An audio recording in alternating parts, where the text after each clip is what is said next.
This is a book named Coraline, and it's going to be read for you by me and by some of my friends. And I'm Neil Gaiman, and I wrote it. And it begins like this. Fairy tales are more than true, not because they tell us that dragons exist, but because they tell us that dragons can be beaten. G.K. Chesterton. Chapter 1. Coraline discovered the door a little while after they moved into the house. It was a very old house. It had an attic under the roof, and a cellar under the ground, and an overgrown garden with huge old trees in it. Coraline's family didn't own all of the house. It was too big for that. Instead, they owned part of it. There were other people who lived in the old house. Miss Spink and Miss Forcible lived in the flat below Coraline's on the ground floor. They were both old and round, and they lived in their flat with a number of aging Highland terriers who had names like Hamish and Andrew and Jock. Once upon a time, Miss Spink and Miss Forcible had been actresses, as Miss Spink told Coraline the first time she met her.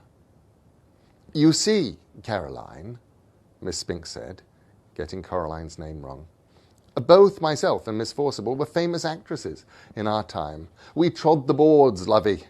Oh, don't let Hamish eat the fruitcake or he'll be up all night with his tummy."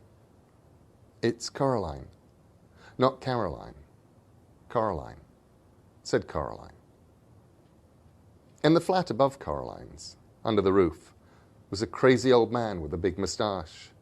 He told Coraline that he was training a mouse circus. He wouldn't let anyone see it. "One day, little Caroline, when they are all ready, everyone in the whole world will see the wonders of my mouse circus. You ask me why you cannot see it now. Is that what you asked me?" "No," said Coraline quietly. "I asked you not to call me Caroline.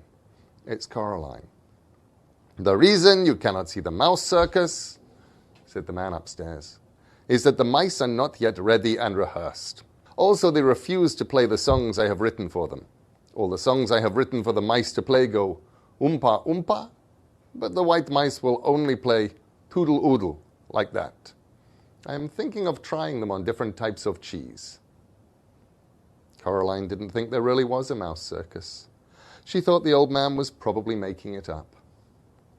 The day after they moved in, Coraline went exploring. She explored the garden. It was a big garden.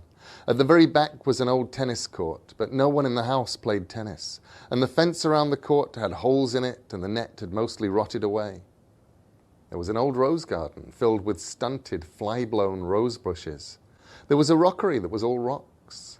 There was a fairy ring made of squidgy brown toadstools which smelled dreadful if you accidentally trod on them. There was also a well.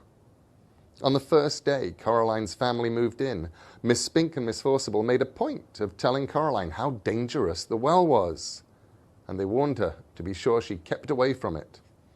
So Coraline set off to explore for it, so that she knew where it was, to keep away from it properly. She found it on the third day, in an overgrown meadow beside the tennis court, behind a clump of trees, a low brick circle almost hidden in the high grass. The well had been covered up by wooden boards to stop anyone falling in. There was a small knothole in one of the boards, and Coraline spent an afternoon dropping pebbles and acorns through the hole and waiting and counting until she heard the plop as they hit the water far below. Coraline also explored for animals. She found a hedgehog and a snakeskin, but no snake, and a rock that looked just like a frog, and a toad that looked just like a rock. There was also a haughty black cat who sat on walls and tree stumps and watched her, but slipped away if ever she went over to try to play with it. That was how she spent her first 2 weeks in the house, exploring the garden and the grounds. Her mother made her come back inside for dinner and for lunch, and Coraline had to make sure she dressed up warm before she went out, for it was a very cold summer that year. But go out she did, exploring, every day until the day it rained, when Coraline had to stay inside. "What should I do?" asked Coraline. Read a book, said her mother. Watch a video. Play with your toys. Go and pester Miss Spink or Miss Forcible or the crazy old man upstairs. No, said Coraline. I don't want to do those things. I want to explore. I don't really mind what you do, said Coraline's mother, as long as you don't make a mess. Coraline went over to the window and watched the rain come down. It wasn't the kind of rain you could go out in. It was the other kind, the kind that threw itself down from the sky and splashed where it landed. It was rain that meant business. And currently its business was turning the garden into a wet, muddy soup. Coraline had watched all the videos. She was bored with her toys and she'd read all her books. She turned on the television. She went from channel to channel to channel, but there was nothing on but men in suits talking about the stock market and talk shows. Eventually, she found something to watch. It was the last half of a natural history program about something called protective coloration. She watched animals, birds, and insects, which disguised themselves as leaves or twigs or other animals to escape from things that could hurt them. She enjoyed it, but it ended too soon, then was followed by a program about a cake factory. It was time to talk to her father. Coraline's father was home. Both of her parents worked, doing things on computers, which meant that they were home a lot of the time.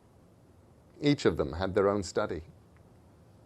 "Hello, Coraline," he said when she came in, without turning round. Said Coraline. "It's raining." "Yep," said her father, "it's bucketing down." "No," said Coraline, "it's just raining. Can I go outside?" "What does your mother say?"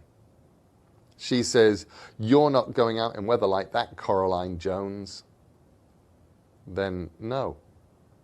"But I want to carry on exploring." "Then explore the flat," suggested her father. "Look, here's a piece of paper and a pen. Count all the doors and windows. List everything blue. Mount an expedition to discover the hot water tank and leave me alone to work." "Can I go into the drawing room?" The drawing room was where the Joneses kept the expensive and uncomfortable furniture Coraline's grandmother had left them when she died. Coraline wasn't allowed in there.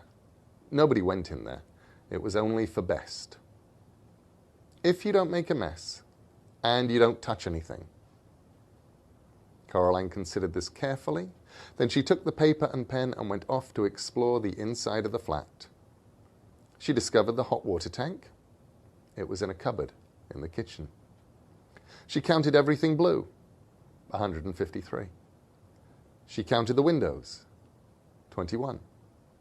She counted the doors, 14. At the doors that she found, 13 opened and closed. The other, the big carved brown wooden door at the far corner of the drawing room, was locked. She said to her mother, "Where does that door go?" "Nowhere, dear. It has to go somewhere." Her mother shook her head. "Look," she told Coraline. She reached up and took a string of keys from the top of the kitchen door frame. She sorted through them carefully and selected the oldest, biggest, blackest, rustiest key. They went into the drawing room. She unlocked the door with the key. The door swung open. Her mother was right. The door didn't go anywhere. It opened onto a brick wall. "When this place was just one house," said Coraline's mother, "that door went somewhere. When they turned the house into flats, they simply bricked it up. The other side is the empty flat on the other side of the house, the one that's still for sale." She shut the door and put the string of keys back on top of the kitchen door frame. "You didn't lock it," said Coraline.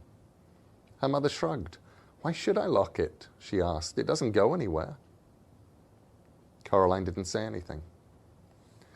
It was nearly dark outside now, and the rain was still coming down, pattering against the windows and blurring the lights of the cars and the street outside. Coraline's father stopped working and made them all dinner. Coraline was disgusted. "Daddy," she said, "you've made a recipe again. It's leek and potato stew with a tarragon garnish and melted Gruyere cheese," he admitted. Coraline sighed. Then she went to the freezer and got out some microwave chips and a microwave mini pizza. "You know I don't like recipes," she told her father, while her dinner went around and around, and the little red numbers on the microwave oven counted down to 0. "If you tried it, maybe you'd like it," said Coraline's father, but she shook her head. That night, Coraline lay awake in her bed. The rain had stopped, and she was almost asleep when something went t-t-t-t-t-t-t. She sat up in bed. Something went creak.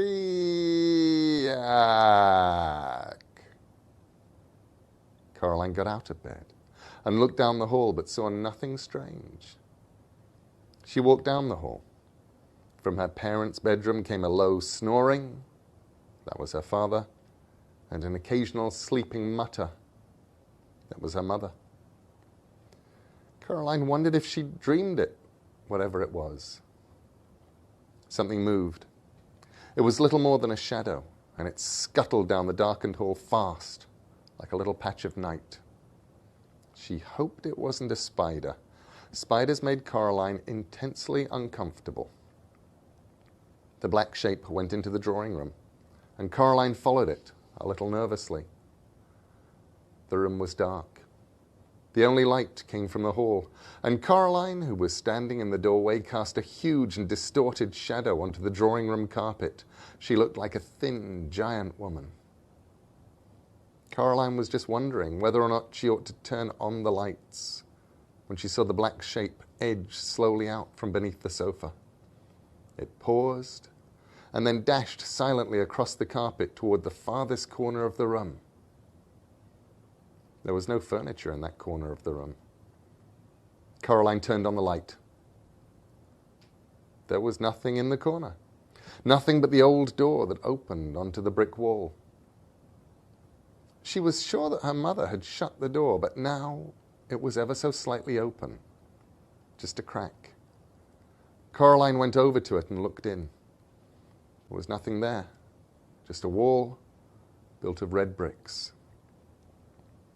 Coraline closed the old wooden door, turned out the light, and went to bed.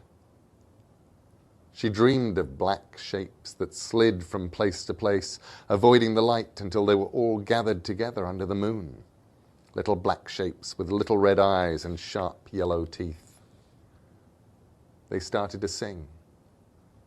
"We are small, but we are many. We are many, we are small. We were here before you rose. We will be here when you fall." Their voices were high and whispering and slightly whiny. They made Coraline feel uncomfortable. Then Coraline dreamed a few commercials, and after that, she dreamed of nothing at all.